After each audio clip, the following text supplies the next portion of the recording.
지금부터 배울 내용은 삼국시대의 중국을 통해 전래된 불교에 대한 것입니다. 종교 혹은 사상은 생각 이상으로 엄청난 사회 변화를 일으키고 영향력을 행사합니다. 삼국시대부터 고려시대까지 무려 천여 년의 시간 동안 불교는 인간과 사회의 중심에 있었습니다. 구체적으로 살펴볼까요? 학습지 1페이지, 주제 3번 부분을 보시면 됩니다. 본격적으로 불교에 대해 배우기 전에 여러분에게 기득권이라는 단어를 알려주고 싶습니다. 기, 얻을 듯 권리권. 즉 국가이든 그냥 개별 사람이든 정당한 절차를 밟아 이미 차지한 권리를 기득권이라고 합니다. 기득권 세력이라고 한다면 정당한 절차를 밟아 획득한 법률상의 사회적, 경제적 권리를 누리는 집단이라고 정의할 수 있겠네요. 역사를 배우다 보면 어느 시대이든 특정한 기득권 세력이 존재하고 이들이 시대의 향방을 결정하는 경우가 많습니다. 때문에 자주 기득권 세력이라는 말을 쓰게 되고 그 집단의 속성을 분석하려고 노력하지요. 그래서 따로 설명을 해보았습니다. 기억해 두시기 바랍니다. 세상에는 변화를 바라지 않는 사람들이 많습니다. 뭔가를 가지고 있는 사람 입장에서는 이러한 기득권이 흔들리거나 사라지는 것이 두렵습니다. 가진 것이 없는 사람이라도 그간의 관행과 사고가 갑자기 바뀌는 것에 대해 왠지 모를 거부감을 느끼곤 합니다. 이러한 보수적이고 배타적인 태도는 자신이 지녀왔던 것과는 전혀 다른 사상이나 종교를 접했을 때 더욱 두드러집니다. 그래서 외국의 종교나 사상이 한 사회에 받아들여지고 뿌리를 내리기까지는 상당한 진통이 따릅니다. 그런 것 같죠? 한국사를 살펴보면 여러 차례에 걸쳐 외래의 종교, 사상이 수입되었습니다. 이미 적혀있는 삼국시대, 중국에서 전래된 불교 이외에도 어떤 것이 존재할까요? 고려 말에 도입된 중국의 성리학, 조선 후기에 들여온 서양의 천주교, 일제강점기에 수용된 사회주의 사상이 대표적인 것들입니다. 잘 필기해 주시고요. 이런 것들 중 처음 들어올 당시부터 다수 사람들에게 환영받은 것은 거의 없습니다. 기존 사고 체계와 다르다는 이유로 많은 견제와 배척을 받고 희생을 치렀고 수용되지 못하기도 하였죠.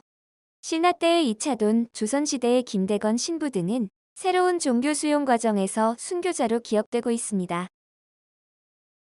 하지만 일단 수용이 되고 나면 외래의 종교 사상은 엄청난 사회 변화를 가지고 옵니다.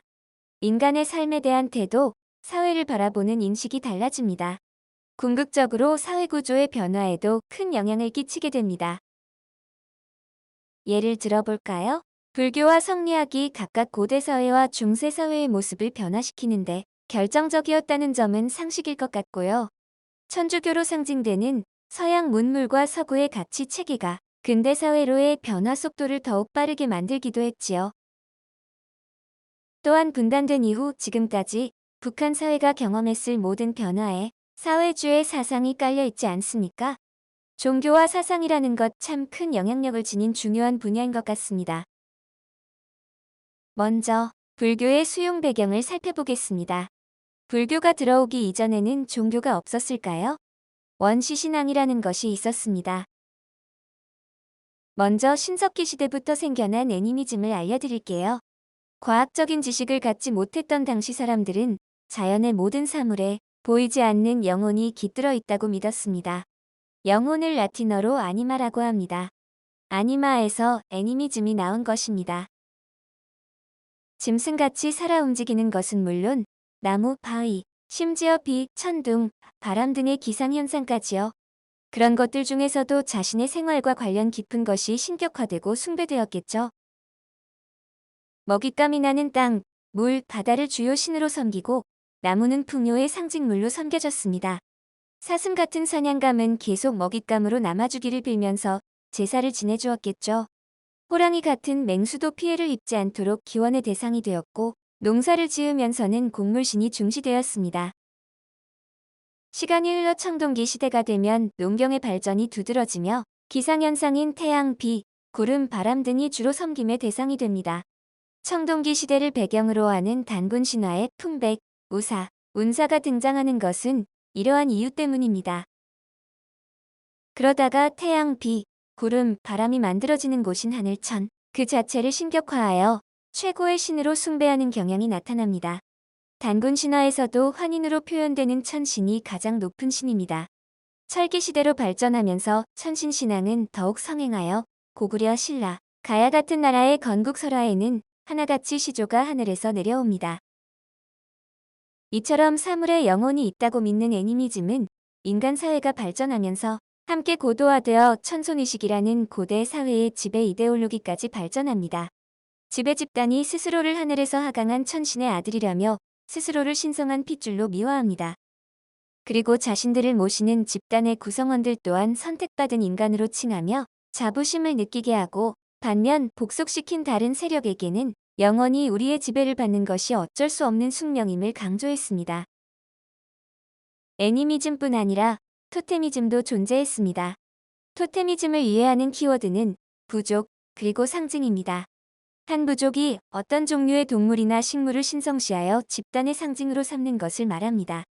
호랑이가 토템인 부족이라면 호랑이와 관련된 용어로 부족의 이름을 만들거나 호랑이 관련 전설이 있고 호랑이에 관한 제사, 행사 같은 것을 지내는 것입니다. 단군 신화에서 웅녀와 천재의 아들 환웅의 결혼, 그들의 자식 단군. 이러한 내용은 동북아시아에서 광범위하게 발견되는 곰 토테미즘을 반영하고 있습니다. 금기를 지키지 못하여 인간이 되지 못한 호랑이는 호랑이 토템 집단과의 교섭 실패를 반영한 것이라 해석합니다. 마지막으로 샤머니즘은 샤먼의 존재를 믿는 것을 말합니다. 샤먼은 제사장, 무당, 주술자라고 번역할 수 있겠는데요. 신과 인간을 연결해주는 중간 존재입니다. 또 불교의 중요한 특징 중 하나인 윤회설을 배워볼게요. 윤회라는 것은 불교의 내세관입니다. 전생, 현생, 내생 이렇게 사람의 생이 순환한다는 것입니다. 그중 핵심은 현세에서 쌓은 공덕, 이것을 업이라고 하는데요.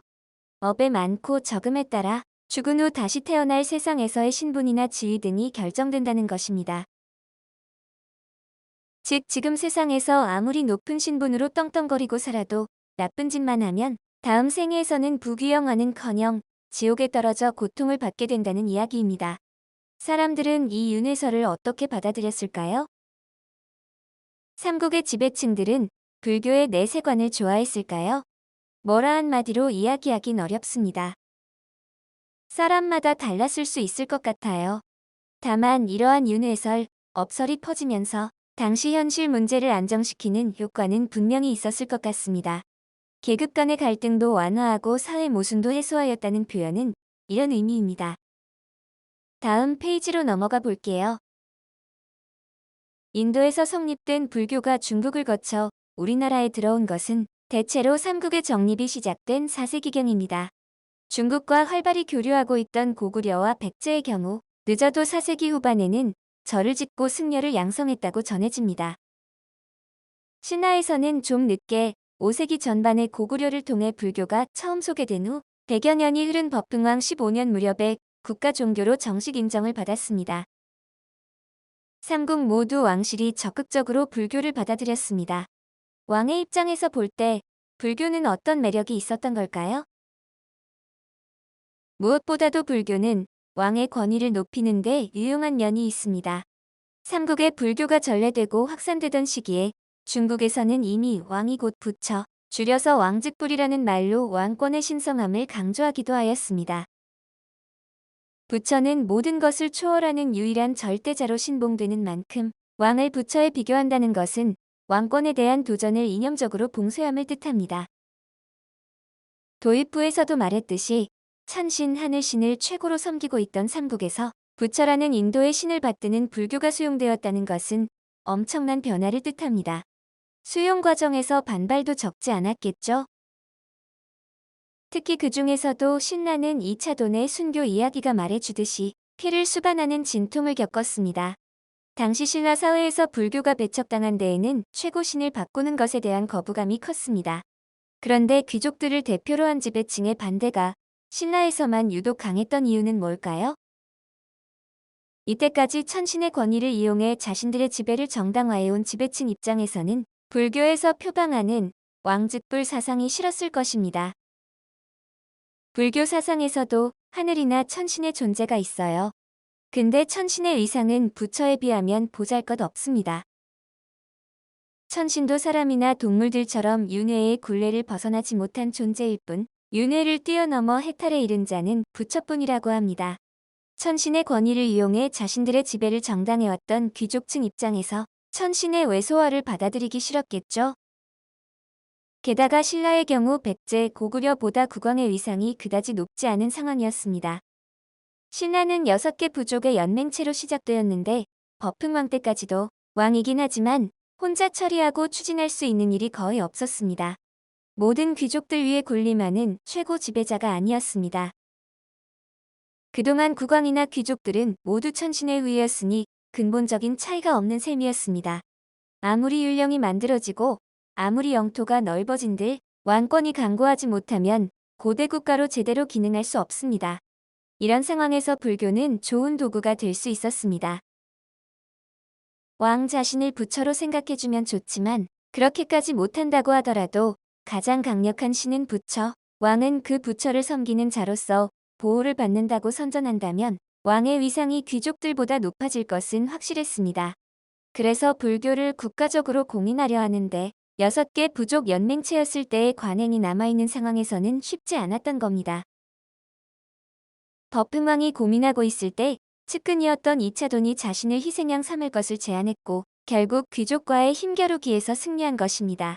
고구려나 백제의 경우는 불교 공인을 둘러싼 갈등이 구체적으로 전해지지 않습니다. 아마 갈등을 최소화시킬 수 있었던 왕권의 존재 때문일 것입니다. 이차돈의 순교 순간에 대한 이야기와 순교비 내용은 학습지의 읽기 자료를 참고하시기 바랍니다. 이상으로 삼국에서 불교의 역할, 국가와 불교의 관계에 대해 설명하였습니다.